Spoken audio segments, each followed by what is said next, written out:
Bonjour à chacun, bonjour à tous et bienvenue à la revue de presse. Bonne nouvelle pour la diplomatie béninoise. Le Canada ouvre une ambassade à Cotonou. Soleil Bénin Info annonce l'information qui réjouira bon nombre de nos concitoyens, surtout ceux qui avaient des difficultés pour l'obtention des documents de voyage en direction de ce pays à forte tentation d'immigration chez nous. Le télégramme est aussi dans l'économie de la chose, affichant la photo de l'artisan de ce tour de force, Olusegun Ajadi Bakari, ministre béninois des Affaires étrangères.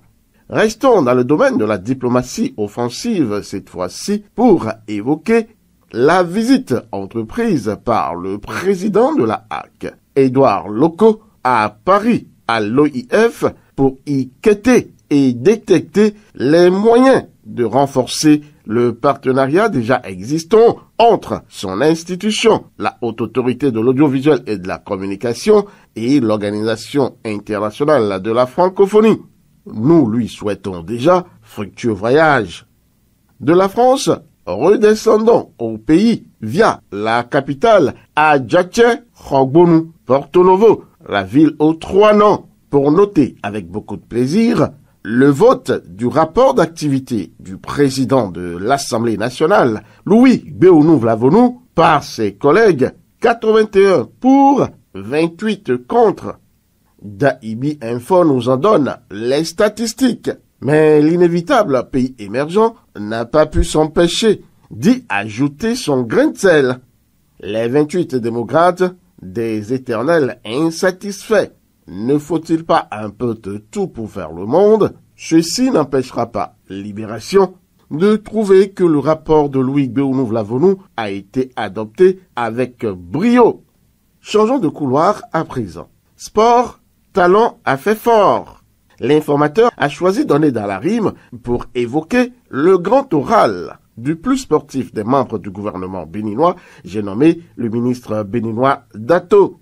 De 2016 à nos jours, dit le journal, en dehors de la construction des stades sur toute l'étendue du territoire national, la formation des fédérations et des clubs, 88 classes sportives ont été ouvertes au plan national avec le recrutement, la formation et le déploiement de 816 encadreurs sportifs qui bénéficient tous de salaires, de grandes performances qui façonnent, on le constate bien, une mutation progressive vers l'excellence, selon le journal Le Matinal.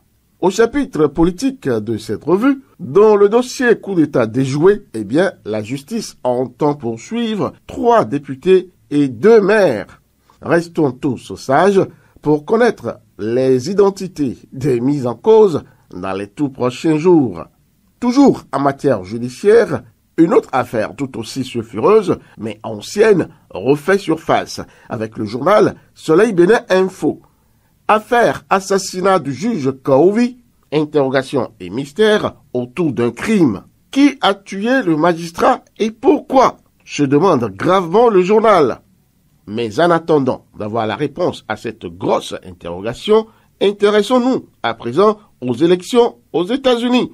Et le chef de l'État, le président Patrice Talon, est bien sûr à féliciter Donald Trump pour sa réélection, rapporte ce journal Soleil Bénin Info.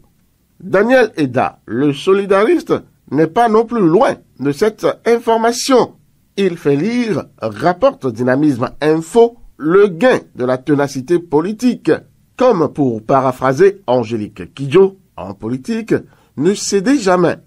Finissons cette revue par la sortie cette semaine sur les écrans de Eden TV du professeur de droit constitutionnel et ancien président de la Cour constitutionnelle Théodore Olo, rapporté ici par Dynamisme Info. Menace sur la sûreté de l'État et non coup d'État.